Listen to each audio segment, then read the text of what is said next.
찬송가 526장 함께 찬송하시겠습니다. 찬송가 526장입니다.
(527장) 찬송하시겠습니다.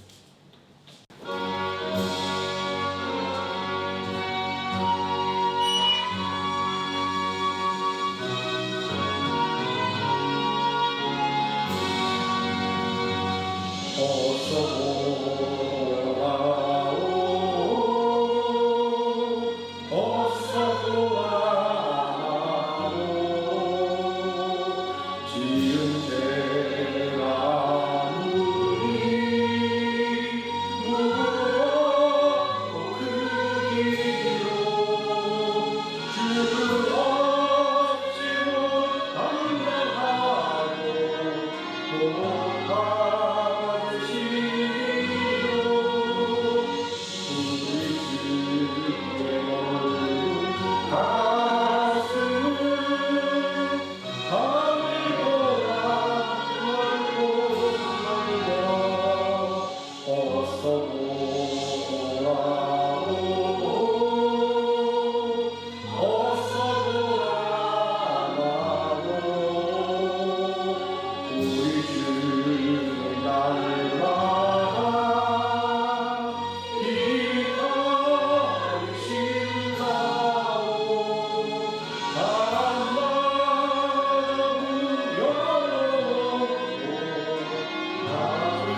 528장 찬송하시겠습니다.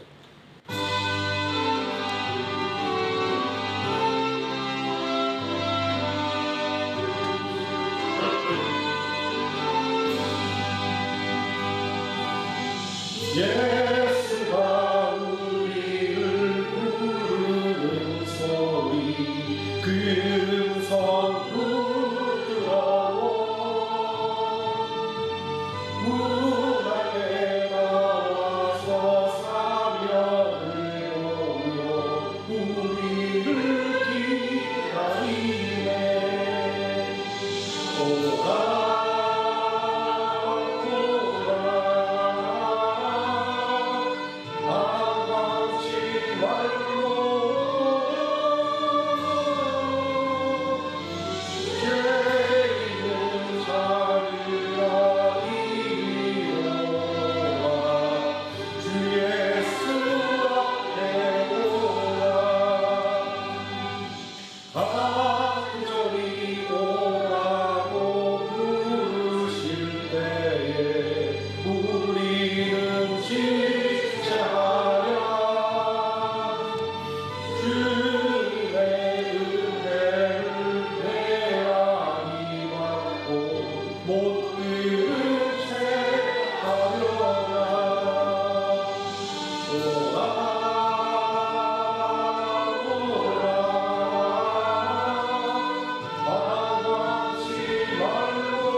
영원한 집이 있어 죄 많은 세상을 떠나게 될 때 영접해 주시겠네 오라 오라 만나지 말고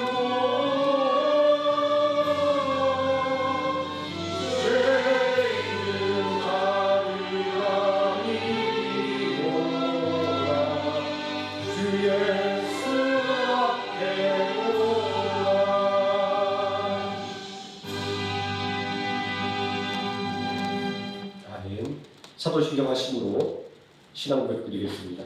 전능하사 천지를 만드신 하나님 아버지를 내가 믿사오며 그 외아들 주 예수 그리스도를 믿사오니 이는 성령으로 잉태하사 동정녀 마리아에게 나시고 본디오 빌라도에게 고난을 받으사 십자가에 못 박혀 죽으시고 장사한 지 사흘 만에 죽은 자 가운데서 다시 살아나시며 하늘에 오르사 전능하신 하나님 우편에 앉아 계시다가 저리로서 산자와 죽은 자를 심판하러 오시리라. 성령을 믿사오며 거룩한 공예와 성도가 성립하는 것과 죄를 사하여 주시는 것과 우리가 사는 것과 영원히 사는 것을 믿사옵나이다. 아멘. 찬송가 79장 함께 찬송하시겠습니다.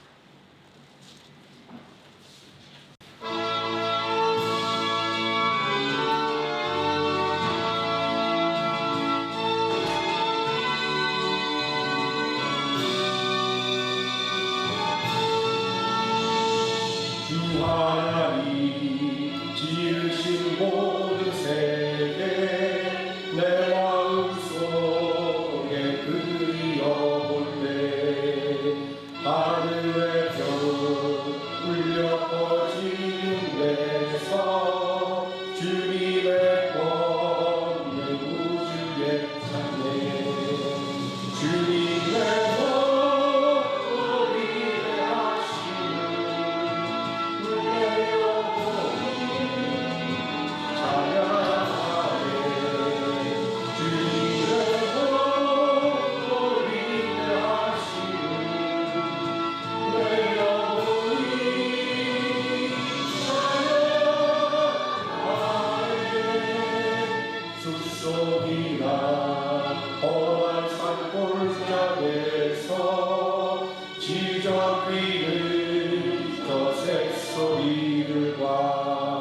고요하게 흐르는 시냇물을 주님의 손 노래하노라. 주님의 위대하심을 내 영혼이 찬양하네. 주님의 위대하심을 내 영혼이 찬양하네. 주 하나님 독생자 아낌없이 우리를 위해 보내주셨네. 십자가에 피 흘려 죽으신 주 내 모든 죄를 주님의 위대하심을 내 영혼이 찬양하네. 주님의 위대하심을 내 영혼이 찬양하네. 내 주 예수 세상에 다시 올 때 저 천국으로 나 인도하리. 낙연 소리 엎드려 경배하며 영원히 주를 찬양하리라. 주님의 위대하심을 내 영혼이 찬양하네. 주님의 위대하심을 내 영혼이 찬양하네. 아멘. 이 시간 함께 은혜받은 하나님의 말씀 베드로전서 5장에서 함께 보도록 하겠습니다. 베드로전서 5장 6절에서 11절까지 말씀입니다. 제가 먼저 한 절 읽고 우리 성도들 한 절씩 교독하시고 마지막 11절 함께 읽습니다. 그러므로 하나님의 능하신 손 아래에서 겸손하라. 때가 되면 너희를 높이시리라.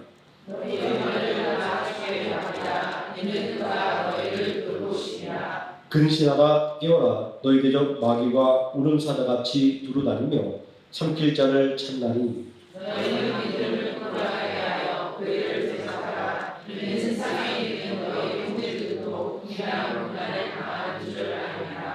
모든 은혜의 하나님 곧 그리스도 안에서 너희를 부르사 자기의 영원한 영광에 들어가게 하신 이가 잠깐 고난을 당한 너희를 친히 온전하게 하시며 굳건하게 하시며 강하게 하시며 서를 견고하게 하시리라. 권능이 세세 우국하고 그에게 있을지어다. 아멘. 찬송가 543장 찬송하시겠습니다.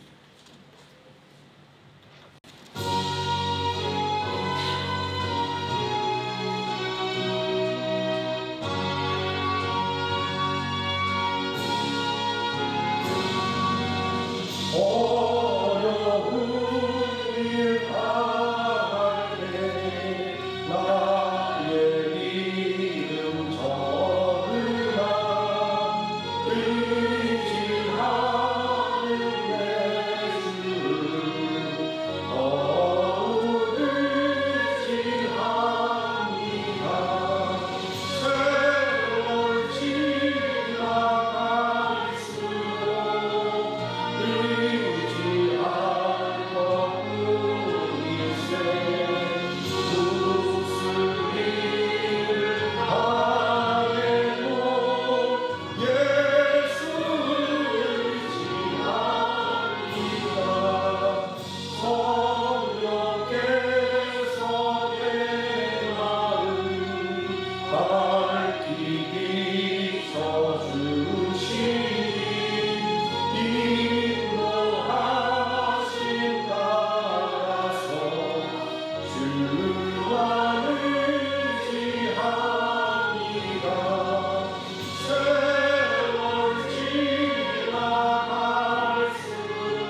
오늘 시간 말씀의 일을 위해서 함께 기도하도록 하겠습니다. 사랑과 은혜가 풍성하신 아버지 하나님, 오늘도 귀한 예배의 자리로, 말씀의 자리로 우리를 이끌으심을 감사드립니다. 온전히 하나님의 은혜 속에서 살아가기를 원하며 하나님 말씀으로 생을 얻기를 원하는 이 시간, 하나님 우리와 함께 해주시고 우리 안에 성령으로 충만하게 채우사 오늘 이 시간 은혜의 시간, 능력의 시간이 되게 하여 주시기를 원합니다. 아버지 하나님, 원수막이 조금도 틈타지 못하도록 지켜 보호해 주시고 강단의 파수꾼을 세우셔서 온전히 하나님의 말씀만, 하나님의 뜻만 온전히 전달되게 해 주시고 우리 모든 성도들의 귀와 마음을 온전히 보호하사 능력 있는 하나님의 말씀, 은혜 있는 하나님의 말씀만 아멘으로 받을 수 있게 하여 주시기를 원합니다. 오늘 이 시간 하나님께서 온전히 지켜주시기를 원하고 하나님께서 영광 받으시기를 원하며 우리를 원하신 예수님 이름으로 기도드립니다. 아멘. 오늘 공독한 하나님의 말씀, 염려를 주께 맡기라 라는 제목으로 하나님의 말씀의 은혜를 나누고자 합니다. 고난받는 교회를 향해서 사도 베드로는 너희 염려를 다 주께 맡기라 권면하고 있습니다. 저는 이 말씀 속에서 수고하고 무거운 짐진 자들아 다 내게로 오라 내가 너희를 쉬게 하리라 라는 예수님의 말씀이 떠올랐습니다. 왜냐하면 우리가 맡긴다라고 하는 것은 책임을 지운다라는 뜻이기 때문입니다. 우리가 예수님에게, 하나님에게, 성령님에게 감히 이거를 해달라고 책임을 맡긴다라는 것 굉장히 불경스러울 수도 있지만 우리가 하는 말이 아니라 성경에서 하나님께서 성령을 통해 우리에게 이렇게 하라고 주시는 말씀입니다. 하나님께 담당하는 책임을 맡겨라. 예수님에게 담당하는 책임을 맡겨라. 성령에게 담당하는 책임을 맡겨라 라고 이렇게 말씀하고 있기 때문입니다. 또 게다가 본문에서 보면 염려를 다 주께 맡기는 이유를 주님께서 돌봐주시기 때문이다 라고 말씀하고 있습니다. 이 말씀이 의도하는 것은 염려라고 하는 것은 스스로 해결할 수 없다라는 것을 깨달으라라는 말입니다. 실제로 우리는 신앙생활 속에서 우리가 가지고 있는 수많은 염려들이 내 힘으로 해결할 수 없고 내 지혜로 풀 수 없다라는 것들을 우리는 계속해서 느끼지 않습니까? 사전적으로 염려라는 단어를 찾아보면 여러 가지로 마음을 쓰며 걱정하다입니다.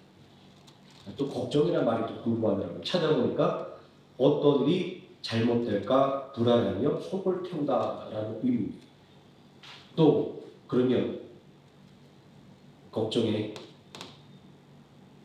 단짝 책임, 근심의 뜻을 찾아보지 않을 수가 없습니다. 찾아봤더니 해결하지 않은 일 때문에 속을 태우거나 우울해하다라는 뜻입니다. 이러한 문제 속에서 염려가 할 수 있는 것이 아무것도 없다는 것들을 우리는 쉽게 알아챌 수가 있습니다.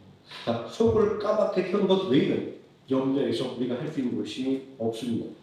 그렇기 때문에 예수님은 누가 너희 중에 염려함으로 그 길을 한 달아 더 할 수가 있느냐라고 염려의 무용성을 말씀하셨고 또 세상도 이런 염려가 쓸데없는 생각이라는 데 동의하면서 이렇게 말합니다. 걱정에서 걱정이 사라지면 걱정이 없겠네 라고 말입니다. 하지만 그럼에도 불구하고 우리가 가지고 있는 염려는 무엇을 먹을까, 무엇을 마실까, 무엇을 입을까 입니다. 이 의식주의 문제는 우리의 삶의 밑바닥을 형성하고 있는 가치입니다.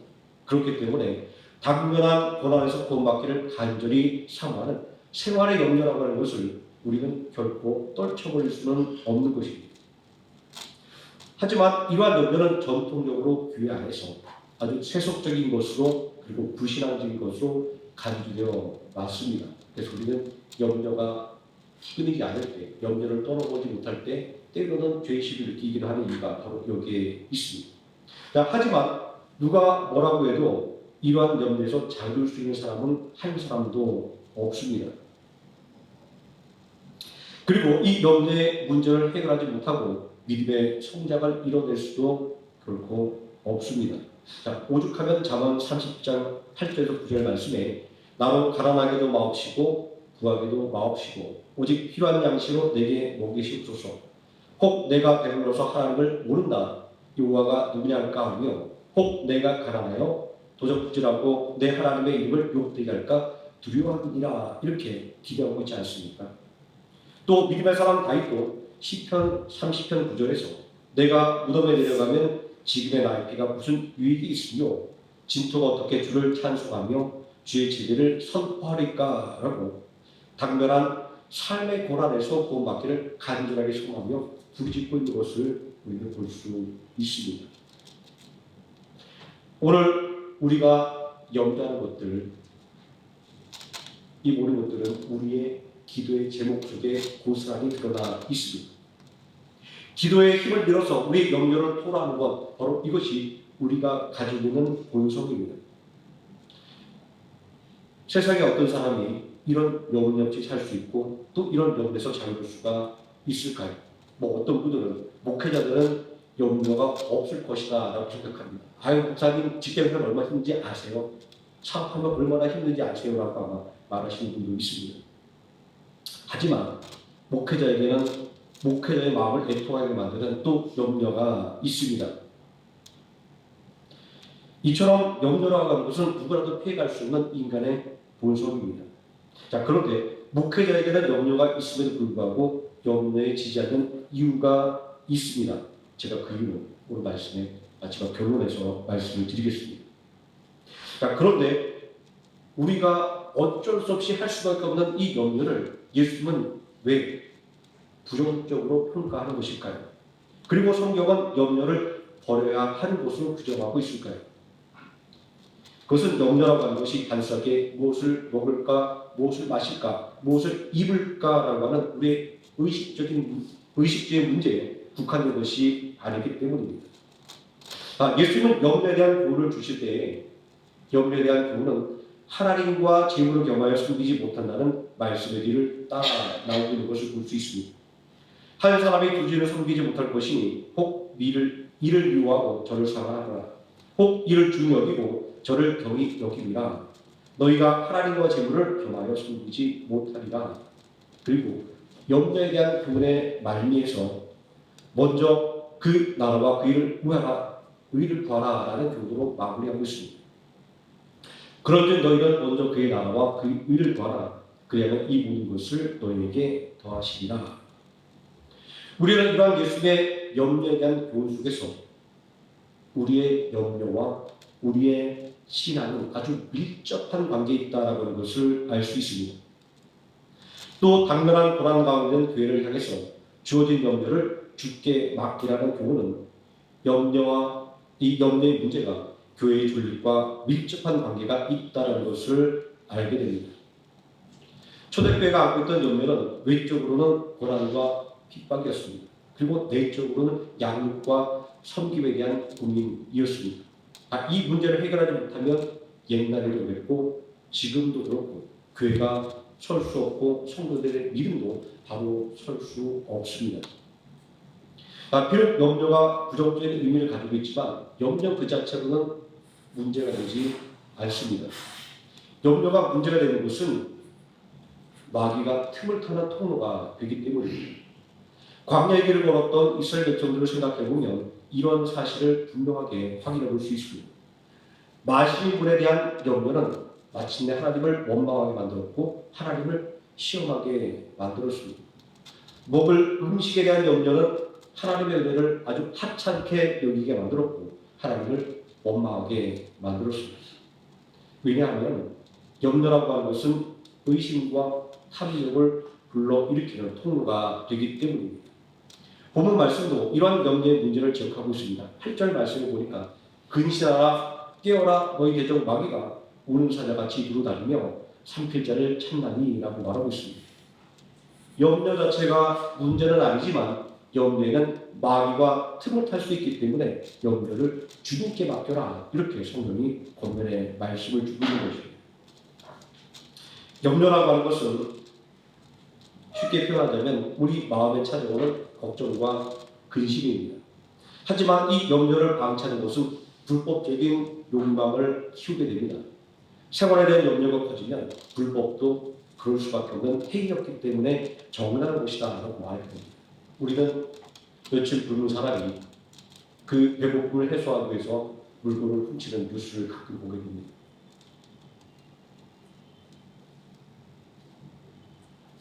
우리 염려가 우리로 하여금 어쨌거나 죄악의 현장으로 달려가게 만든다는 것을 우리는 그러한 삶의 어려운 모습 속에서 또 확인하게 됩니다.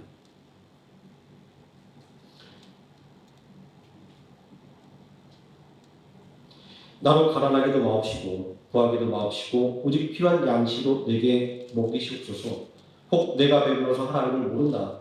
여호와가 누군가 할까오며 혹 내가 가난하고 도적질하며 내 하나님의 이름을 욕되게 할까 두려워하니이다. 라는 잠언의 기도는 염려가 어떻게 죄로 발전하게 되는지를 우리에게 잘 알려주고 있는 말씀입니다. 이처럼 염려의 위험성은 마귀가 틈을 탈 수 있기 때문입니다. 우리가 염려를 주님께 맡게 되는 이유가 바로 여기에 있습니다. 에베소 4장 26절 27절 말씀도 분을 내어도 죄를 짓지 말며 해가 지도록 불을 뿜지 말고 마귀에게 틈을 주지 말라 이렇게 권면하고 있습니다. 화를 내는 것은 그 자체로 결코 잘못이 아닙니다. 우리가 화를 낼 때도 있고 또 때로는 아마 부부 사이에 이웃과 친구 사이에 아마 이런 걸 경험할 수가 있을 겁니다. 때로는 화를 잘 내는 것도 그 사이가 아주 부드럽게 그리고 더 좋아지게 만드는 하나의 유난적인 역할을 하는 것을 우리가 경험하지 않습니까? 그런데 화를 내는 것 자체가 잘못은 아니지만 화를 풀지 못하면 마귀가 튼튼한 통로가 돼서 죄를 짓게 된다라고 하는 겁니다.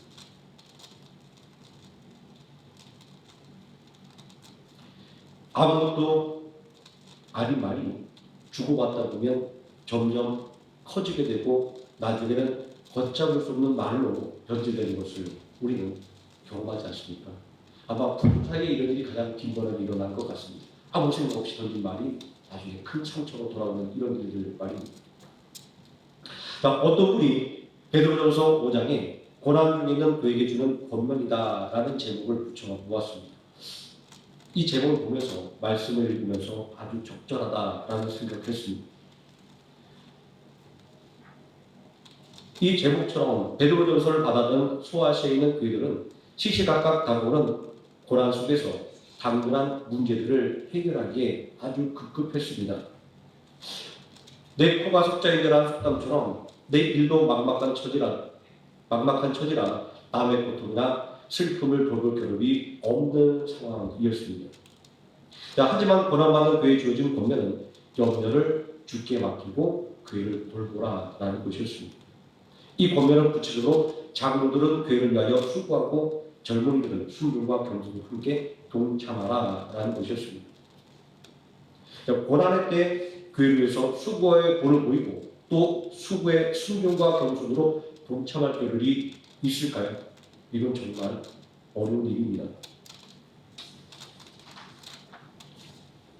그럼에도 불구하고 이러한 권면이 교회에 주어지는 것은 교회에는 주어진 사명이 있기 때문입니다. 교회는 예수 그리스도의 이름으로 모이는 곳입니다. 교회의 모임은 분명 예수 그리스도입니다. 이런 교회의 정체성이 의미하고 있는 것은 교회는 예수 그리스도를 전하는 구원의 방주가 되어야 한다는 것입니다.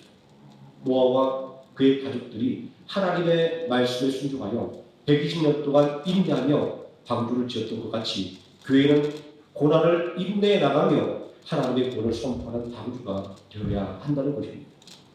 노아와 그의 가족이 방주로 말미암아 구원을 받은 것처럼 교회는 예수 그리스도와 함께하는 구원의 방주가 되어야 한다는 것입니다. 이러한 교회의 사명을 자각하고 마음만에 새겼던 교회는 예루살렘에서 일어난 스데반 집사의 순교라는 환난으로 인해서 흩어질 수밖에 없었지만 지리멸렬하지는 않았습니다.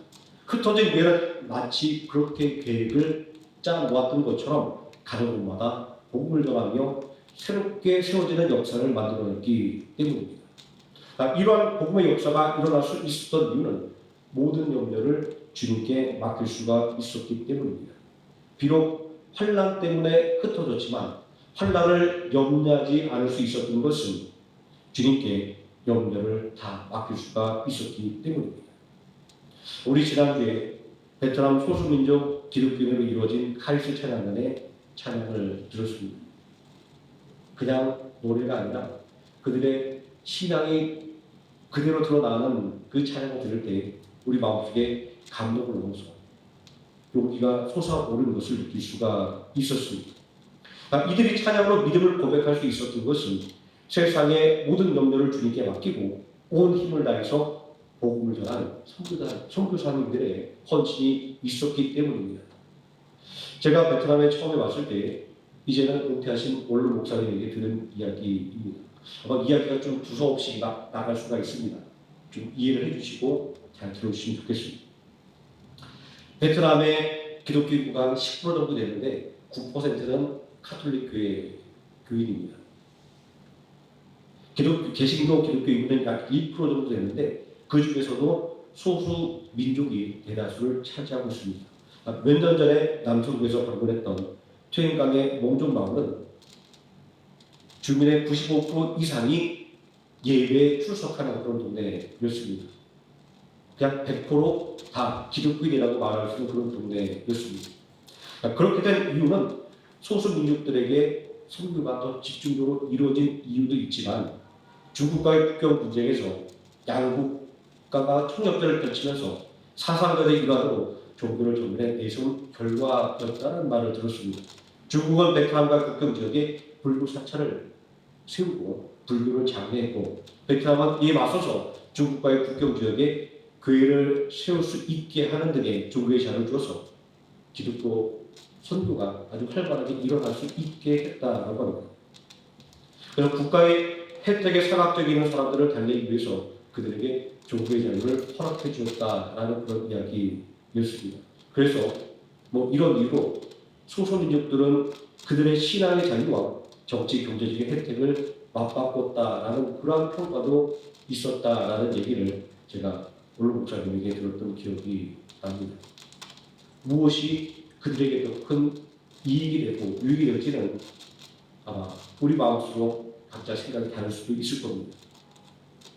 베트남에서 소수민족은 아주 심한 차별을 받습니다. 정치적으로, 경제적으로 소외되어 있습니다. 이러한 감독의 물이 얼마나 깊은지 현지 선교사는 선교사님의 말에 의하면 심지어는 베트남의 주류를 이루는 인격과 또 소수민족 기독교인들은 함께 예배를 드리지 않을 정도라고 합니다. 이 문제가 얼마나 심각하냐면 소수민족 출신의 기독교인들이 도시로 나와서 직장을 다니면 신앙생활을 할 수 없게 된다는 겁니다. 그 사이가 너무 안 좋아서 끼고 교회에 가서 예배를 드리지 않는다는 겁니다. 그래서 명절에 교황에 돌아갈 때만 교회에 나가는 실정이다 보니 신앙을 유지하는 것도 굉장히 힘든 상황이다 이렇게 이야기합니다. 또 도시로 나와서 교육받은 교회 지도자들이 다시 고향으로 돌아가지 않는 경우가 대부분이라고 합니다. 그래서 이런 상황 속에서 선교사님들은 새로운 선교 모델에 대한 고민을 할 수밖에 없는 상황이 되었다라는 말씀을 제가 들었습니다. 이런 염려에 우리가 빠져버리면 선교 사역은 유지될 수가 없습니다. 실제로 이러한 현지 사정에 실망해서 수많은 교회와 그리고 선교단체가 선교에서 철수를 했다라고 합니다. 선교라고 하는 것은 눈에 보이고 손에 잡히는 결과를 당장 만들어내는 것이 아니기 때문입니다. 이 모든 염려를 주님께 맡기고 묵묵히 복음의 씨앗을 뿌릴 때 선교의 열매를 맺을 수가 있는 것입니다. 한국 교회 사역에 보게 되면 평양의 대동강에서 참수형으로 순교당한 토마스 선교사는 마지막 순간에도 모든 염려를 주님께 맡겼습니다. 그는 자신의 주변의 사람들에게 성경을 나눠주면서 죽음을 맞이했다라고 합니다. 누가 죽음 앞에서 두려움과 공포가 없을 수 있겠습니까? 모든 염려를 주님께 맡겼기에 할 수 있는 행동이었던 것입니다. 하지만 그의 죽음은 결코 헛되지 않았습니다. 토마스 선교사에게 성경을 받아든 이들은 회심하고 예수를 구주로 영접했고 심지어 토마스 선교사를 참석을 집행했던 병사 박충건이라고 하는 분은 그때 받은 성경을 읽고 회심하고 예수님을 구주로 영접하게 되었기 때문입니다.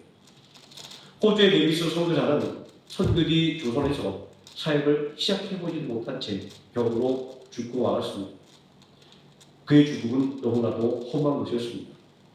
하지만 자신의 죽음 앞에서 모든 염려를 주님께 맡기고 호주 선교에 보낸 조선 선교를 호소하는 그의 편지는 수많은 호주의 선교사들이 조선을 향하는 계기가 되었습니다. 코로나 기간 동안 우리는 어느새 염려에 우리들의 모든 마음을 빼앗겨버리고 말았습니다. 그럴 수밖에 없어 라는 합리화를 마음속에 새기며 살았습니다. 저에게 좀 가장 크게 반성하는 부분이 바로 이 부분입니다. 코로나 때문에 어쩔 수 없었어 라고 말입니다. 그렇게 나태해진 것이 우리의 마음이 교회와 멀어졌고 또 예배와 멀어졌습니다. 전도는 더더욱 생각할 수도 없게 되었습니다. 무엇을 먹을까? 그리고 무엇을 마실까? 무엇을 입을까라고 하는 염려에 우리의 마음을 다 빼앗겨버렸기 때문입니다. 마귀는 언제나 이런 염려를 통해서 역사합니다. 우리의 마음을 빼앗고 지배하는 것으로 말입니다. 자, 그렇게 예수님은 하나님보다 더 살아가는 것은 우상숭배를 하는 것이다 라고까지 아주 강력하게 말씀하셨던 것입니다. 이런 상황을 생각해 볼 때 우리가 가지고 있는 염려를 주님께 맡기는 행동이야말로 마귀를 대적하는 행동인 것입니다. 그렇게 야고보서 4장 7절 말씀도 그런즉 너희는 하나님께 복종할지어다 마귀를 대적하라 그러면 너희를 피하리라 라고 말씀하고 있습니다. 하나님의 일과 영적인 싸움이라고 하는 것은 그렇게 복잡하지도 않고 그렇게 어렵지도 않습니다. 나의 모든 염려를 주님께 맡기는 아주 간단한 행동을 통해서 시작되는 것이기 때문입니다. 마귀가 우는 사자와 같이 교회를 노리는 이유는 교회는 구원의 방주이기 때문입니다. 마귀가 우는 사자와 같이 성도들을 노리고 있는 이유는 성도가 예수 그리스도를 믿는 믿음의 사람들이기 때문입니다. 조국교회과 칼빈은 사탄의 관역은 우리의 믿음이다라고 말하고 있습니다. 만약 사탄이 우리의 믿음을 탈취한다면 우리는 배교자가 되고 말 것이고 사탄이 우리의 영혼을 파멸시키면 그의 목표가 달성되는 것임을 잘 알고 있습니다. 그러므로 마귀는 우리의 믿음을 파괴하려고 핍박하며 세상의 주권자로 군림하는 것입니다. 그러므로 믿음으로 굳게 서서 이런 시험과 유혹을 물리쳐야만 한다라고 우리에게 권면의 말씀을 주고 있습니다. 하나님의 일은 거창한 것이 아닙니다. 하나님의 일은 아주 작은 것부터 시작합니다. 모든 염려를 우리 주님께 맡기는 것부터 말입니다. 교회를 가까이 하는 것, 예배와 친숙해지는 것, 바로 이것이 우리의 염려를 하나님께 그리고 우리 주님께 맡기는 일입니다. 전도도 다를 바가 없습니다. 특히 한국에서 제가 느끼는 것은 전도라고 하는 것은 우리 교회가 어디에 위치하고 있다고 하는 것을 사람들에게 알리는 행위입니다. 또 우리 교회는 어떠한 교회라고 사람들에게 알리는 것이 바로 전도입니다. 자, 전도에 대해서 말씀하고는 로마서 10장 13절 말씀도 이렇게 말합니다. 그런즉 그들이 믿지 아니하는 일을 어찌 부르리요 듣지도 못한 일을 어찌 믿으리요 전파한 자 없이 들으리요 라고 말씀하고 있습니다. 자, 우리는 복음의 열매가 어떻게 맺힐지를 걱정하지 말고 일단 복음의 씨를 뿌려야 되는 것입니다. 하나님의 일은 제가 요즘에 가장 감명 있게 느끼고 있는 이야기지만 선포하는 것입니다. 내 힘과 능력을 의지해서 할 수 있을까를 이야기하는 것이 아니라 전능하신 하나님의 능력을 의지하고 하나님의 이름으로 우리 주님의 이름으로 성령님의 이름으로 선포하는 것이 우리들의 믿음에 필요하다는 것들을 계속해서 깨닫게 됩니다. 우리의 염려를 주님께 맡긴다고 하는 것은 어떤 것일까요? 사실 우리는 염려를 주님께 맡긴다고 말하지만 내 염려를 부둥켜 안고 살아가지 않습니까? 이솝 유아의 주인공 이솝이 노예였을 때의 이야기입니다. 주인과 함께 먼 길을 가게 되었는데 어른들이 다들 가벼운 짐을 차려서 지고는 어린 이솝에게는 제일 무거운 보따리를 맡겼습니다. 그 보따리는 일행들이 목적지까지 갈 때까지 먹을 양식이 들어있었습니다. 자, 그런데 제일 무거운 이 짐을 짊어진 이솝의 얼굴에는 조그마한 불평의 표정으로 찾아볼 수 없었습니다. 며칠이 지나고 이솝이 불평하지 않고 오히려 환하게 우는 것을 본 주인은 이상하게 여겨서 이솝을 불렀습니다. 얘야, 내가 보니까 어른들이 너한테 제일 무거운 짐을 지게 했는데 억울하지 않니? 화나지 않니? 그러자 이솝은 이렇게 대답을 했다고 합니다. 아닙니다. 저는 식량 보따리를 지고 가는 것에 만족합니다. 어이가 없어진 주인은 그 이유를 물었습니다. 아니, 그 무거운 짐을 지고 그렇게 좋다고 말할 수 있는 이유가 무엇이냐고 말입니다. 그러자 이솝은 이렇게 얘기합니다. 지금이야 양식을 지고 가는 제 짐이 제일 무겁지만 식사를 할 때마다 제 짐의 무게는 점점 줄어들고 있습니다. 아마 내일쯤이면 이곳에서 제 짐이 제일 가벼워질 것입니다. 이러한 이솝의 이야기는 염려를 주님께 맡기는 방법을 깨닫게 해줍니다. 무거운 양식 보따리의 무게를 줄이는 방법은 식사 때마다 양식을 꺼내놓는 것입니다. 아침에, 점심에, 저녁에, 오늘 그리고 내일 말입니다. 이렇게 한 끼 한 끼 먹다 보면 어느새 무거운 양식 보따리는 가벼워지고 마를 것입니다. 우리 염려도 마찬가지입니다. 예배 때마다 주님 앞에 내려놓는 것입니다. 비록 예배가 끝나고 집으로 돌아갈 때 다시 짊어지고 가는 날이 있더라도 말입니다. 기도할 때마다 주님 앞에 내려놓는 것입니다. 비록 기도가 끝나면 다시 짊어지는 날이 있더라도 말입니다. 이렇게 주님 앞에 염려를 내려놓다 보면 어느새 훌쩍 줄어들어 있는 염려를 발견하게 됩니다. 어느새 사라진 염려를 깨닫고 놀라고 합니다. 이제 제가 앞에서 말씀드렸던 목회자가 염려에 지지 않는 이유를 말씀드리겠습니다. 목회자도 사람인데 어떻게 염려가 없겠습니까? 어떻게 낙심하는 일이 없겠습니까? 무엇을 먹을까, 무엇을 마실까, 무엇을 입을까 라고 하는 원초적인 문제에서 자유로울 수가 없습니다. 현실만 보면 염려가 넘치고 넘칩니다. 해결 방법은 절대로 없는 것 같습니다. 그런데 목회자는 싫던지 좋던지 상관없이 의무적으로 예배를 인도해야 됩니다. 그래서 귀찮아도 열심히 정해놓고 성경을 읽어야 되고 힘들어도 설교 말씀을 준비해야 되고 힘들어도 어쩔 수 없이 기도할 수밖에 없는 그런 위치에 있습니다. 자, 그런데 이렇게 의무적으로 억지로 하는 이러한 예배와 기도와 그리고 말씀의 준비 같지만 그러나 이런 것들을 통해서 염려의 크기가 점점 줄어드는 것을 경험합니다.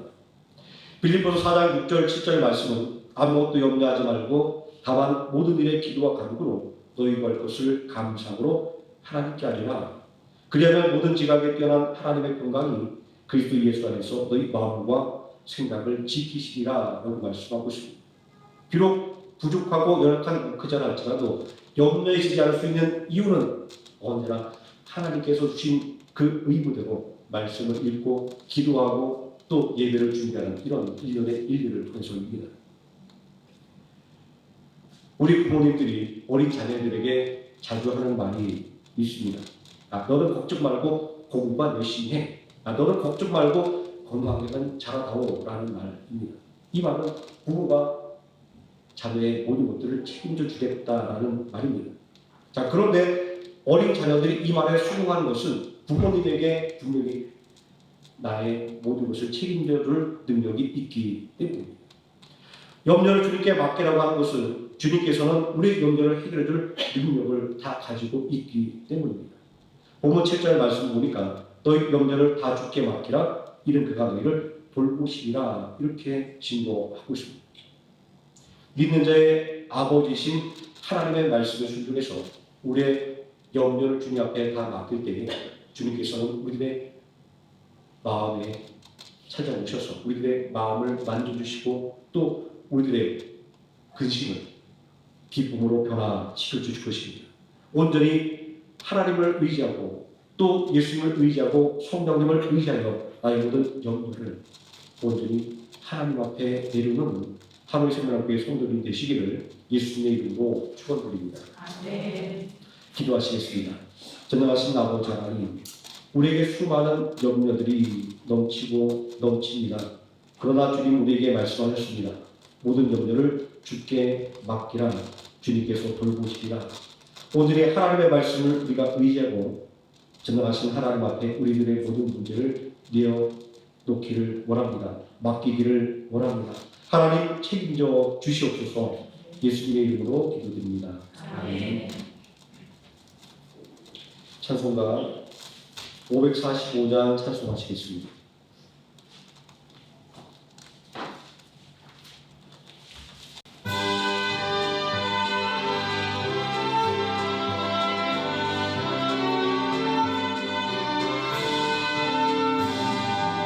이눈에 아무 증거 아니 되려고 믿음만을 가지고 손을 벌며 이 귀에 아무 소리 아니 들려고 하나님의 약속 위에 서리라 걸어가세 믿음 위에 서서 나가세 의심 버리고 걸어가세 믿음 위에 서서 눈과 귀에 아무 증거 없어도 이 눈이 보기에는 어떠한지 이미 얻은 증거대로 늘 믿으며 이 맘에 의심 없이 살아갈 때에 우리 소원 주 안에서 이루리 걸어가세 믿음 위에 서서 나가세 의심 버리고 걸어가세 믿음 위에 서서 눈과 귀에 아무 증거 없어도 주님의 거룩함을 두고 맹세한 주 하나님 아버지는 참 믿구나 그 귀한 모든 약속 믿는 자에게 눈치는 발무슨 일이 있을까 걸어가세 믿음 위에 서서 나가세 의심 버리고 걸어가세 믿음 위에 서서 눈과 귀에 아무 증거 없어도 아멘. 주기도 원하시겠습니다. 하늘에 계신 우리 아버지여, 이름이 거룩하기를 받으시오며 나라의 임하옵시오며 뜻이 하늘에서 이루어진 것 같이 땅에서도 이루어지이다.